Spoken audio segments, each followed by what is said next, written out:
Մեր կյանքում խնդիրները կրկնվելու հատկանիշ ունեն ու որ դեպքում է, որ նույն ոլորտում, նույն խնդրին մենք պարբերաբար հանդիպում ենք։ Միայն այն պարագայում, երբ ինքներս չենք անցնում մեր ծննդյան օր ամիս տարեթվի ծրագրերը ըստ այդ ցուցումների։ Եթե շեղվում ենք մեր հիմնական ծրագրերից ու ապրում ենք այնպես, ինչպես մեզ մոտ է ստացվում, եւ ոչ թե մեր ծննդյան թվերի ցուցումների համաձայն ենք ապրում, նշանակում է խնդիրները անընդհատ իրենց զգացնել են տալու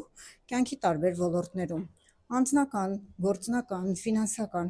ու սրանք առաջին ուղիղցուցիչներն են, որ չենք անցնում մեր ծրագրերը։ Եթե ցանկանում ես քո կյանքում տարբեր ոլորտներում հանդիպող խնդիրներին վերջ դնել,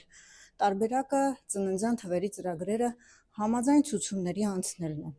Անցիր մեկ անգամ ցուցումները կիրառիր ողջ կյանքիդ ընթացքում ու կտեսնես ինչպես ես բարեփոխում ինքդ քո կյանքը։ Այս տեսանյութի մեկնաբանության դաշտում ուղարկիր ինձ այն ոլորտը, որը քեզ ամենաշատն է անհանգստացնում, եւ կասեմ, թե քեզ այս պահին որ ոլորտի վերլուծությունն է անհրաժեշտ անցնել եւ ինչպես է անհրաժեշտ քո կյանքը շտկել դրականորեն։